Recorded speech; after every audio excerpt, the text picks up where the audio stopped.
عندنا ها هنا أكثر من تعليق على هذه الروايات المجتمعة التي ذكرنا مصادرها، وهي من مصادر المخالفين. أولا، هل كان عمر لا يعلم حقا أن رسول الله سيموت كسائر الأنبياء عليهم السلام؟ من أين جاء بادعائه هذا؟ على أي أساس؟ هل قال له القرآن بأن رسول الله لن يموت حتى يفني المنافقين على حد زعمه؟ هل قال رسول الله صلى الله عليه وآله له ذلك؟ هل أخبره بذلك؟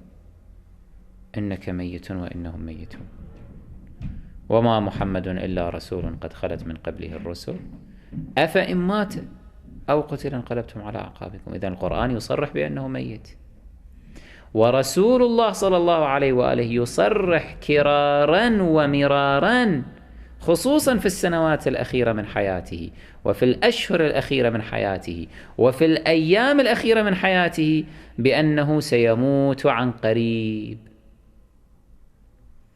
يصرح يقول للمسلمين: يقوم على رؤوس الأشهاد والناس تسمع ومن بينهم عمر، يقول رسول الله: إن جبرائيل عرض لي القرآن هذه السنة مرتين، وإنه يوشك أن أدعى فأجيب، وإني مخلف فيكم الثقلين كتاب الله وعترتي أهل بيتي.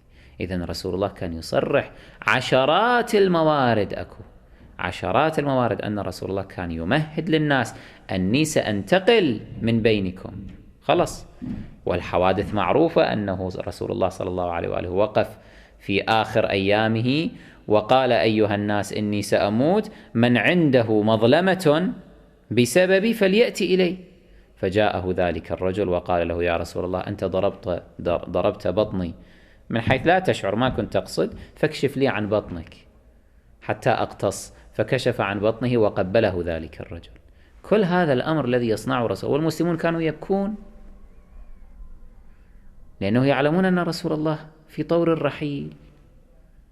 فيأتي عمر بعد كل هذا يزعم ويقسم بالله أن رسول الله لم يمت، لا يموت. على أي أساس جاء بهذا؟ كل أنبياء الله ماتوا، رسول الله أيضا هو يعني على سنة سائر الأنبياء، ليس بخارج عن هذه السنة، فهو سيموت أيضا صلى الله عليه وآله. فإذا من أين جئت بهذا الادعاء؟ أمر آخر، عمر بن الخطاب بنفسه سمع من رسول الله صلى الله عليه وآله في أواخر أيامه وبشكل مباشر أنه في طور الرحيل، أنه يوشك أن يدعى فيجيب. متى؟ في قضية رزية الخميس. ما الذي وقع في رزية الخميس؟ تتذكرون لما قرأنا الروايات، رسول الله كان في حالة مرض، دعا أصحابه قال: هلموا أكتب لكم كتابا لا تضلوا بعده. لماذا قال هذا الكلام؟ لأنه بين لهم أنني على وشك الرحيل، أنني سأموت. فعمر تصدى له وقال: إن رسول الله يهجر، إن النبي يهجر، إن الرجل لا يهجر، إلى غير ذلك. فإذا هو كان عالم، يدري بأن رسول الله يموت، ولا شك أنه سيموت خلال هذه الأيام.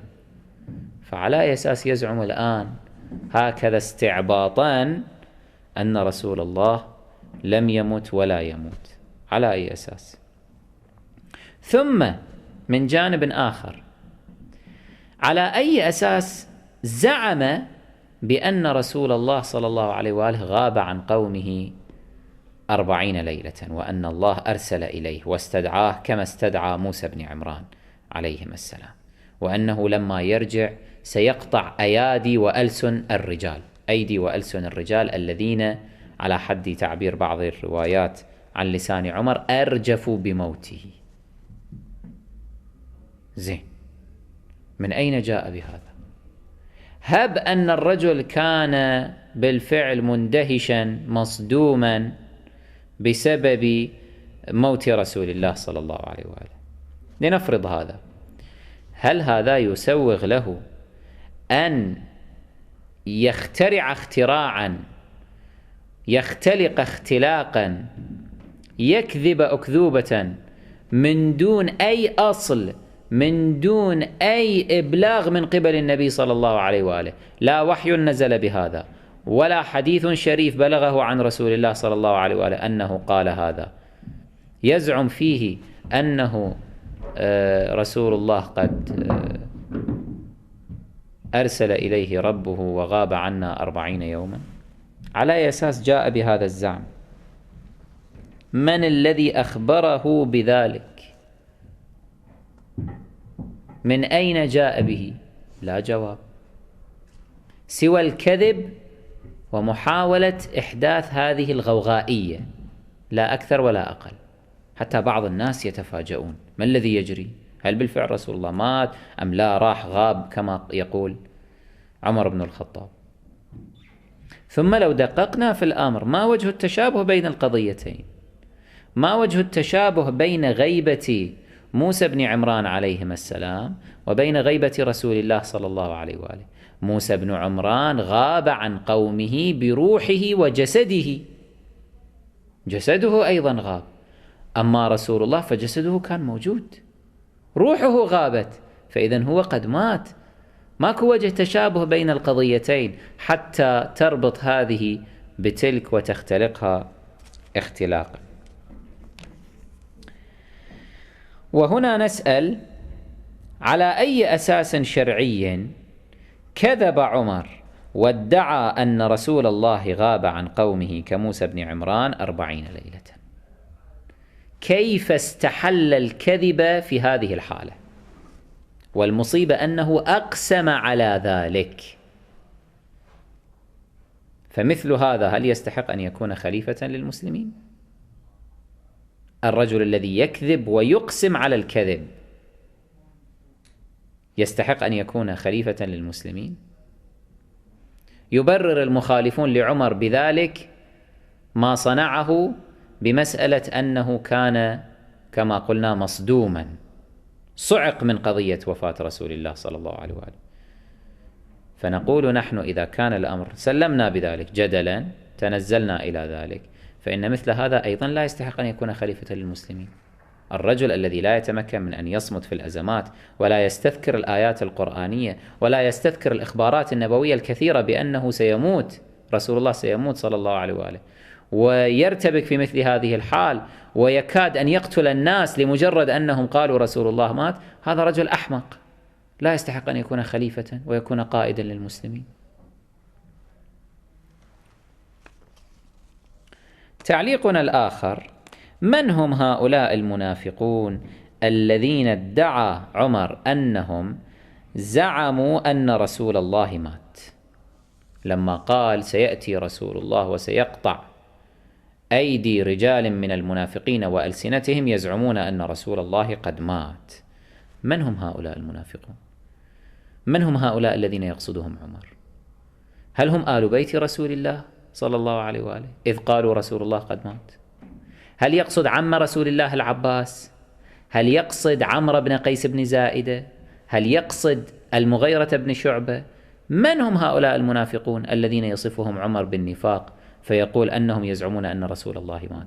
كل هؤلاء يكونون منافقين؟ التاريخ لا يحدثنا عن غير هؤلاء جابه عمر وقالوا له إن رسول الله قد مات، ومع ذلك عمر يقول إنهم منافقون.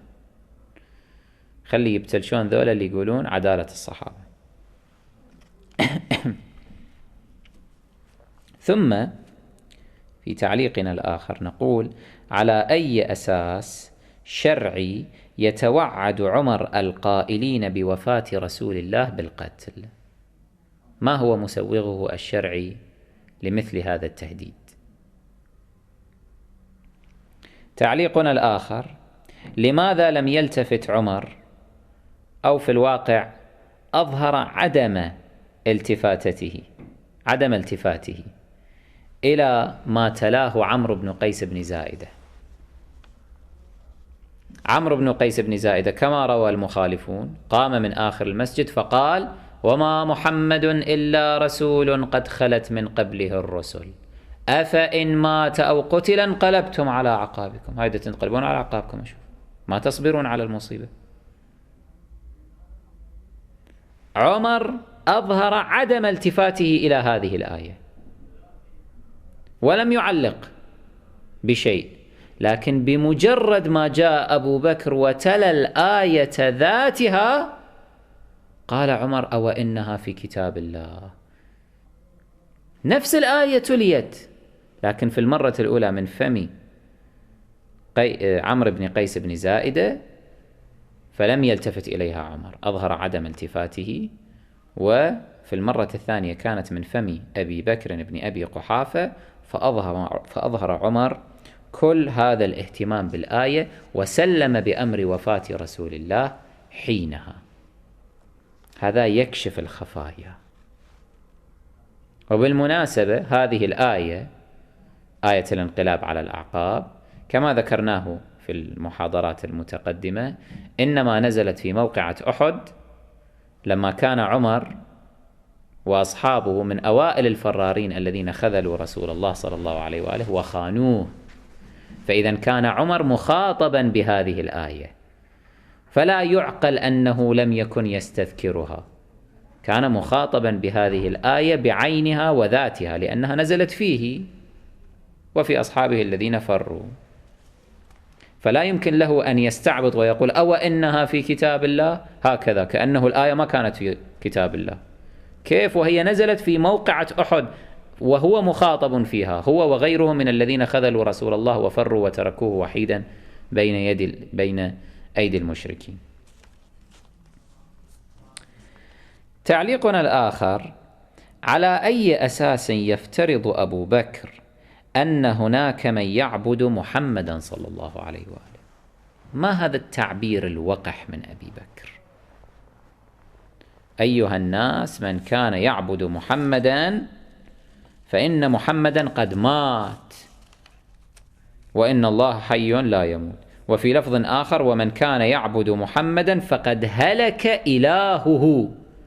هلك محمد، إله الذين يعبدونه. على أي أساس يخاطب عمر المسلمين بهذا الوصف؟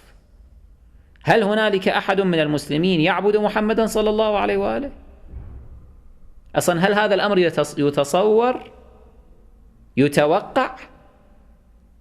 فلماذا أبو بكر يعبر بمثل هذا التعبير الذي يشير إلى استحقاره رسول الله صلى الله عليه وآله وتنقيصه قدره؟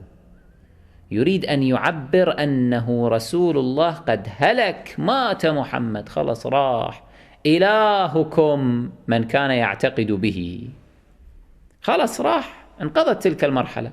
ومن كان يعبد الله فإن الله حي لا يموت. فدعونا على الله، دعونا نتدبر شؤوننا بأنفسنا. وكيف يموت رسول الله صلى الله عليه وآله؟ إنه حي، حي بذكراه، حي عند الله يرزق. إذا كان الشهيد عند الله حيا يرزق، فكيف برسول الله صلى الله عليه وآله سيد الأولين والآخرين بمن فيهم الشهداء؟ هذا التعبير من ابن أبي قحافة يكشف عن حقده على رسول الله صلى الله عليه وآله، وإلا لا يعبر بهذا التعبير أحد من المسلمين المؤمنين حقا. ختام القول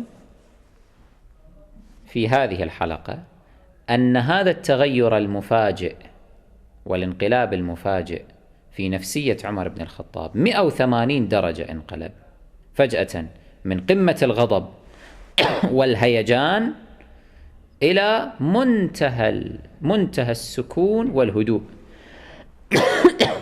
بمجرد أن جاء أبو بكر ومطالبة الناس بأن يبايعوه، يكشف عن أنه كانت هنالك خطة وأمر دبر بليل لتعطيل انتقال الشرعية من النبي إلى الوصي صلوات الله عليهما وآلهما.